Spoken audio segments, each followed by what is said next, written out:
Nitekana umunezero ntangere vyo gusubira kubana namwe mudahwema gukurikira ibiganiro n'amakuru tubagezaho iminsi yose kuri iyi mboneshakure ya Hejuru TV. Uyu ni umwanya w'amakuru hagezweho kandi adasanzwe, turabahaye kazaho muri mwese bari mu bice bitandukanye mbere mu Burundi. Turabahaye kaze bari mu bice bitandukanye ku mugabane wa Afrika no ku yindi migabane ya kure. Namwe nimucikwe n'aya makuru ariko aravugwa cane muri uyu umwanya. Nivyinshi rero tugiye kugaruka ko ariko n'ubundi ni imbere muri CNDD-FDD, imvugo za REVERIEN NDIKURIYO na President Ndayishimiye ese zoba zisigura iki?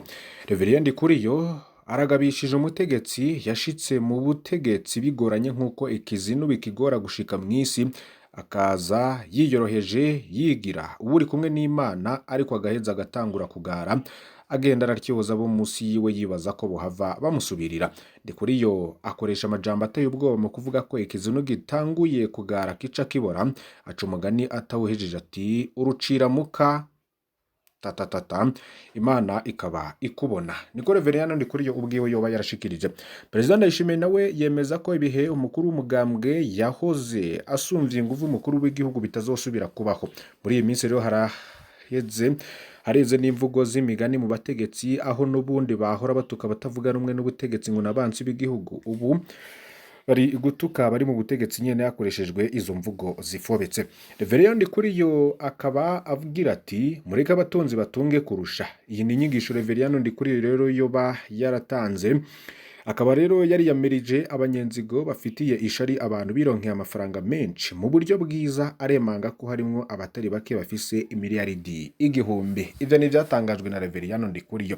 Inyigisho rero ntisa niyakiriwe neza na bamwe mu bategetsi bari bicaye imbere yiwe igihe rero yariko arashikiriza ayo majambo yo kubwira abantu ngo bareke inzigo bareke n'ishari. Ndetse abo bategetsi bari bicaye imbere yiwe na cane bazwi ko begereye President Ndayishimiye bari bahari. Ntibitangaje kuko n'inyigisho za REVERIEN NDIKURIYO zari zisa nizo kwishura President Ndayishimiye yari amaze amezi abiri ari waza kwigisha ageze ayo masengesho. Murabizi ko mukuru w'igihugu Varisito Ndayishimiye aguma avuga ko indya mu rugo rwiwe zitabuze kandi abarundi bariko bararira. Ivyo bihe byose Ndayishimiye rero yiyamiriza abasuma n'abanyonyezi bari mu nzego z'igihugu, birangira bogoje General Bunyoni yari n'umushikiranganje wa mbere. General Nizigama Batazira Tibiya yari umuyobozi mwishikira wiwe. General Ntakarutimana Batazira Steve yari ajejwe ibibazo vya gisirikare mu biro vy'umukuru w'igihugu. Abashikiranganje bahoze ongoye muri leta ya Nkurunziza. Abo bose rero abakoye bose barahure no kuri ico kintu c'ubutunzi bw'umurengera baharurwa mu mamiliyaridi ibihumbi nk'uko Ndikuriyo ariko arabivuga. Muriraga basigara yibaza ko uwo munyeshari uwari we, ndetse ariko aranahungabanya n'abatunzi mu miliyaridi yoba arinde. Uyu adandaza ahomba agafata abafise menshi karabansi ninde? REVERIEN NDIKURIYO rero numwe muri abo nyene baharurwa mu bafise amamiliyaridi menshi cane mu gihugu c'u Burundi. Amatwa dusomera nuko uruhande rwa Ndikuriyo na Bunyoni ruriko rurisuganya bikomeye cyane. REVERIEN NDIKURIYO yateguye gusubira kugendera amakomine, gusubira gukomeza imbonerakure mu makarashishi kugira yereke Ndayishimiye ko batamutinya. Amaperereza yakozwe mu makambi y'igisirikare n'igipolisi mu burongozi bw'umugambwe mu ntara n'amakomine yerekanye ko gushika Bunyoni na Ndikuriyo ari bo bafise benshi babashigikiye. Ivyo byaranateye n'impungenge President Ndayishimiye bikamunanira gufata n'ingingo. Mu gihugu cuzuye ubukene biratangaje kumva n'abategetsi bigamba ko batunze amamiliyaridi arenga igihumbi, umuntu umwe akagira amafaranga leta ikoresha umwaka wose. Abo nibo muri 2019 Denise Nkurunziza yari yise barundarundanye, bishinga kurundarundanya kandi abanyagihugu bagowe. Hari ijambo rero rikomeye cyane rikoreshwa muri CNDD-FDD ryitwa muchezo wa ndani. Deka ibivyo tubibabwire neza ntumucikwe. Hari abasirikare bagerageje gutembagaza President Nkurunziza bikanka kuwa 13 kwezi kwa gatanu 2015. Hari n'abagerageje kwigisha ko iryo tembagazo ryari ryateguwe na Nkurunziza ubwiye kugera ronka aho ahera ngo ahagarika imyerekano y'abanyagihugu. Kubera muri uwo mugambi harimwo n'intwazagabo nyinshi zahoze zirwana muri CNDD-FDD. hari abashatse kubata ku mwikomo ariko intumbero nyamukuru yari iyo gucanishamwo abiyamirije ikiringo ca gatatu ngo binubane. Ni ngaho rero vyahereye ijambo mucezo wa ndani rica rikoreshwa nk'uruyeri ubutegetsi bukoresha mu guhenda abatabushigikiye bukabereka ko hari impinduka buriko burategura kandi atari vyo, canke bukerekana ko hariho abariko bararyana atari vyo kugira basamaza abantu canke bakadukana n'ikibazo kitariho, abantu rero bakakija ko kumba ubutegetsi buriko bukora ibindi. Ni gutyo rero hariho n'abantu amatati ya Ndayishimiye na Reverien Ndikuriyo bayita mucezo wa ndani, vyo gutumvikana kwa Ndayishimiye na Ndikuriyo navyo nyene bikaba bikomeye cane, ariko ngo vyo si mucezo wa ndani ahubwo ni ibintu bihari. Biragoye kumenya rero niba izo mucezo wa ndani zibiri zogumana ikibanza. Mucezo wa ndani yo kwa Leonidas Hatungimana isigura intambara yabo mu nzu, aho mu butegetsi bwonyene habonekamwo abategetsi batabwemera maze bakabwinyegezamwo bakaburwanya baburimwo. Mucezo wa ndani y'ubu naho ivuguruye ari rw'ubutegetsi ruhenda abanyagihugu ngo hari impinduka ziri mu nzira kandi ataziriho. Ibintu rero bikaba binateye ubwoba. Leonidas Hatungimana batazira tuzotre numwe mu ntwazagabo za mbere ku rugamba rwa CNDD-FDD, yarigeze no kuba arongoye akarere ka gisirikare, abo bagendanye bakaba bamuvuga ko yari n'umusirikare arinda cane. Bamuvuga kandi ko yari n'umusirikare adatinya kuvuga ico yumvira abonye akarenganyo no mu muhari tatinya gukerekana. Rero ntivyamuhaye amahirwe kubera yahavuye acirwa urubanza rwo gupfa anamara imisi yahambwe ahagaze kandi akanura, byamuviriyemo ingwara mbi iyo mu kuboko. Munyuma rero akaba yarahawe n'imbabazi arakira urwo rupfu rubabaje. Niwe rero yasiguye ivyo vya mucezo wa ndani, akaba yaravuze ko umucezo wa ndani muri CNDD-FDD ari ibintu bikomeye cane. Leonidas Hatungimana rero akaba yari n'umuvugizi wa Pierre Nkurunziza. Uko rero Hatungimana yarikoresheje siko benshi banarikoresha muri kino gihe, ubu risigaye risigura igishane cico ryasigura mu ntango. Leonidas Hatungimana rero akaba avuga ko abarundi benshi bamenye cane ivyo yakoze. Hari umuvugizi wa Perezida Nkurunziza muri 2012, Leonidas Hatungimana yavuzwe mu bashobora gusubira Jeremy Ngendakumana mu burongozi bwa CNDD-FDD, ariko kwa kuvuga ukuri kwiwe ntikwabimwemereye ko muri nzero 2012 mwibanga Leonidas Hatungimana yarandikiye Perezida Nkurunziza rwandiko rumwereka ko ibwirizwa shingiro ry'amasezerano ya Arusha atamwemerera kwitoza ubwa gatatu. Mu ncamake Leonidas Hatungimana niwe murundi wa mbere yabwiye Nkurunziza ko atarekuriwe kwitoza ubwa gatatu. Birumvikana ko na Nkurunziza atari gushinga n'umugambwe umuntu yiyumvira gutyo. Muri iyi ntwara rero 2015 Leonidas Hatungimana yagiye imbere y'abandi bategetsi bava muri CNDD-FDD mu gushira umukono ku rwandiko rwiyamiriza ikiringo ca gatatu ca Nkurunziza. Amaze gusinyira vyatumye abandi benshi basinya baca bitwa abafuronderi barirukanwa no mu mugambwe.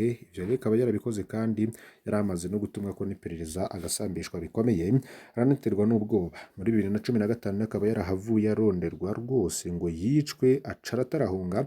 Leonidas Hatungimana rero akaba ari n'umwe mu bategetsi bake ba CNDD-FDD atigeze yerekana inyota y'ivyubahiro n'amatungo.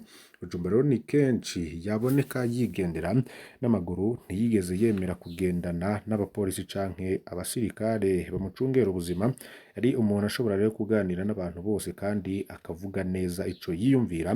Nta matungo adasanzwe yigeze agira. Ikindi rero bashingirwaho intahe nuko atigeze yumvamwo urwanko rwa Petero Nkurunziza. Inshuro zose rero yagiye aganira n'abantu rero bakaba bemeza ko atana gatoya n'amanyanga y'ubutegetsi bwa Nkurunziza yarashigikiye, ariko nk'umuntu rero ntiyigeze yanka Nkurunziza wenyene. Leonidas Hatungimana rero n'ubu ntaduhuka kuco yemera, aguma ahagaze ku kazi azi no kukuri afise. Muri Ruhuma 2021 ubutegetsi bwa Varisito Ndayishimiye bwarashize ahabona urubanza rw'amanyanga rwamuciriye ari rwo gupfunga ubuzima bwose, kunyaga amatungo yiwe yose, kutazosubira kuronka akazi mu Burundi mu kiringo c'imyaka 20. Leonidas Hatungimana ntiyigeze anaburana, ntiyigeze anahabwa ivyo yagirizwa. Kuwa 23 Ruheshi 2020 umukuru wa sentare nahinyuzwe rero yasohoye icemezo kivuga ko urubanza rwa Leonidas Hatungimana ruzosomwa kuwa 30 Ruheshi, naho nyene ntirwasomye. Ariko izo nyandiko zo muri Ruhuma 2021 zavuga ko urwo rubanza rwaciwe kuwa 23 kwezi kwa gatandatu 2021. Hatungimana rero akaba avuka mu ntara ya Cankuzo, akaba aba muri kimwe mu bihugu vya Buraya uko yarahunze. ivyo muri CNDD-FDD rero ni gutyo vyoba vyifashe murumviriza hagati ya Varisito Ndayishimiye na Reverien Ndikuriyo muchezo wa ndani uhari. Ku rundi ruhande rero Reverien Ndikuriyo agataha umwikomo kuri Alain Guillaume Bunyoni kuko yananiwe gufatikanya nabo, ariko nanone ngo bikagaragara ko bose bari mu badashigikiye Perezida Varisito Ndayishimiye. Biribazwa niba abo bompi baziyunga cane cane ko Alain Guillaume Bunyoni akiri mu gipolisi c'u Burundi kandi akiri n'umujenerali afise ipete rikomeye cane mu gipolisi c'u Burundi. Aragara ko n'intambara ziriko zirabera hanze anavyifiseho n'amakuru. Tubibutse tubatwenza tubabwira ko mu ntango ya 2024 Bunyoni Alain Guillaume aho yari mwibohero yoba yarandikiye Varisito Ndayishimiye ngo uzogire umwaka mwiza w'ibihumbi 2024. Byatangaje benshi. Reka ivyo byo muri CNDD-FDD tubivuka ahubwo tubandaririze mu ntara ya Cankuzo muri komine Gisagara. Abanyagihugu rero bakaba basaba utungane kuri mugenzi w'abaheruka kugandagurwa bunyamaswa. Kubera iki abamugandaguye batarigira bafatwa. Tubanze tumenyeshe ko umunyagihugu aherutse kugandagurwa bunyamaswa yitwa Nshimirimana Leonard w'imyaka 28 yavuga ku mutumba Munyinya komine Gisuru mu ntara ya Ruyigi, ariko hari haciye n'igihe kinini yimutse uyaba rero ku mutumba wa Bumba zone c'amazi komine Gisagara intara ya Cankuzo, ari naho rero yagandaguriwe. Yari yubatse yasize umukenyezi umwe n'abana babiri. Urupfu rwa Nshimirimana Leonard rero uko rwagenze ari kwigenekezo rya mbere ku kwezi, igihe uwo mugabo yafatwa n'abatware bo kuri uwo mutumba bari kumwe n'imbonerakure bamukuye ku muhani we mu masaha y'agatondo ka kare hagati y'isaha 12 n'isaha imwe y'agatondo. Abatware rero bakaba baramufashe ni Ndayiragije Ferdinand asanzwe ari n'icegera c'umukuru wo mutumba Bumba, nayo igihugu Fabien asanzwe ari n'umunyababanga w'umugambwe CNDD-FDD kuri uwo mutumba. Hari kandi Nzira Ubusa Samusu atwara inama shingiro y'umugambwe CNDD-FDD mu gacimbiri k'uwo mutumba, na Nduwayo Edouard asanzwe ari umuganga w'ibitungwa kuri uwo mutumba. Imbonerakure rero zari kumwe n'abo batware nazo ni Ntakimusuzuma Kazimiri ari nayo irongoye imbonerakure kuri uwo mutumba. Hari Bizimana Deo batazira bambara. Bose rero bagufata Nshimirimana Leonard bamwagiriza ko ari we yoba yari yasahuye amafaranga ibihumbi 30 by'amashiringi y'amanyatanzania. Ayo mahera rero akaba ari hay'abanyagihugu b'abarundi baheruka kuva mu gihugu kibanye ca Tanzania, bari bamburiwe mu nzira bariko bataha. Bakimufata rero umunyagihugu Leonard yarisiguye ko ataca biziko kandi ko atazi abasahuye abo banyagihugu bari bavuye muri Tanzania. Umunsi nyene niho abo batware na zambonerakure baca batwara Nshimirimana Leonard mu ishamba riri hafi y'uwo mutumba rihana urubibe n'igihugu kibanye ca Tanzania. Baca rero batangura kumukubita buyoka, baca rero bamukatagura amagara yiwe bamuca amaboko, baca bagirwa ko kumusogota ibibugita vyo mu mutima. Leonard rero aba aracikanye. Nyuma yo gucikana rero akaba haraciye bamuta mu kinogo kinini kiri muri iryo shamba cahoze cimwamwo inzahabu, baca barigira. Nyuma yaho rero hamaze kumenyekana ivy'urwo rupfu, Nyamiramabi zaciye zifata zambonerakure zibiri bazitwara kuzifunga, ariko babatware ntibigeze bakomwakomwa. Abanyagihugu rero baririndiriye ko abo batwawe bohagarikwa kugira babazwe ivy'urwo rupfu, ariko vyaranze. Abanyagihugu rero babona ko gufunga izo mbonerakure zibiri kwabaye kugira babahumura amaso, kuko nabo batware bategerezwa gufatwa kurwo rupfu rubabaje. Ndetse mu mubaro mwinshi abanyagihugu basaba bashimitse ko inzego z'umutekano zofasha kugira abo batware bakoze iryo barabahagarikwe haheze haboneke ubutungane nyakuri ku muhisi Nshimirimana Leonard. Aho rero niko vyoba vyifashe mu ntara ya Cankuzo muri komine Gisagara. Yandi makuru rero ariko aragarukwa ko nayakurikira. Ibujumbura rero uko vyoba vyifashe birateye ubwoba. Hari hagarikwa ry'ikivunga nirukanwa biriko bitera ubwoba mu banyeshure b'abanyekongo nabo mu muryango w'abanyamurenge. Namba rero ko birabica bigacika mu buseruko bwa Kongo ivugwamo M23, muhari wagirizwa ko ushigikiwe n'igisirikare c'u Rwanda n'ingabo za RDC zishigikiwe n'imigwi y'abagwanyi bo muri ico gihugu hamwe n'igisirikare c'u Burundi, yatumye haduka ubwoba mu Burundi, cyane cyane abanyeshure b'abanyekongo na bamwe mu bagize umuryango w'abanyamurenge babe impunzi canke batababo. Bahagarika abantu kwiyongereye cane mu mpera z'indwi iheze. Bujumbura Gisagara c'ubudandaji n'irukanwa riherutse y'impunzi zituruka mu makambi ariko ziba mu bisagara bitandukanye hagati mu gihugu vyarashize mu bwoba budasanzwe abo banyagihugu. Guhagarikwa abantu rero vyabaye cane cane ku munsi wa gatandatu wa 15 Ruhuma vyarateye n'umutekano muke bimwe biboneka. Abanyeshuri benshi rero b'abanyekongo barahagaritswe atamvo nimwe bahawe, bituma bagenzi babo bafise umwitwariko ku mutekano wabo. Tunarumvise ko bamwe mu bagenzi bafashwe baca burizwa mu modokari kugira ngo barungikwe mu gihugu cabo, kandi intambara iguma yiyongera ngo birateye ubwoba. Dusaba ubwo buserukizi bw'igihugu cacu ko bwogira ico bukoze ngo bivugwa n'umwe abanyeshuri b'abanyekongo aturuka mu ntara ya Sud Kivu mu buseruko bwa Kongo, intara umugwi mukuru wigaruriye n'abagwanyi ba M23 ku munsi wa gatanu heze. Ngo twaje ngaha kwiga ntitwaje gufatwa nk'abicanyi, niko ashimangira. Aristide ni umunyeshuri wo muri kaminuza y'umuco ya Bujumbura, imwe mu makaminuza yigenga ya kera cane yakira abanyeshuri bava hanze cane cane bo muri RDC. Mu Rwanda rero akaba anashinga n'intagira ati ejo mwene wacu yarahagaritswe mu gihe yaragiye muri kaminuza, yarafise n'ikarata yiwe y'ishure n'izindi mpapuro zose zo mu gipolisi ca Kiringenzi. Ansiguro nimwe y'abajejwe umutekano bamuhaye imbere yo kumutwara. Vyari bibabaje kubona biba, Imana yarafashije ararekurwa mu ijoro. Vyari bibabaje kubona ivyo biba, twaragerageje gusaba amakuru ariko nta numwe yagomba kutwumviriza, ngo vyadutuma rero dusigara duhagaritse umutima. Uwo muyabaga Aristide yavuganye na SOS Media Burundi dukesha iyi nkuru kuw'Imana. Hari uwitwa Jean wo mu muryango w'Abanyamurenga akongera agira ati batwageza ko turi abatutsi nk'abaroberi ba M23, bagaca batwiga ko turi abasomyi b'urusaku b'u Rwanda kubera dufise amamuko mu Rwanda. Ni akarengane, bamwe muri twebwe ntituri impunzi abandi nizo, kandi twese nta vya politika turimwo, twese dukeneye umutekano w'u Burundi. Ni kuki batwita ko turi isoko ry'umutekano muke w'u Burundi? Imbere ya vyose turi abantu bashaka amahoro. Uko kuduhagarika rero twibutsa ibihe bibi vya kahise kacu. Izindi mpunzi rero zaheruka guhunga zigana mu Burundi harimwo n'abahora ba mu gisagara ca Goma, umugwa mukuru wa Nord Kivu uheruka kwigarurwa na M23 kuva kuwa 27/0 guheze.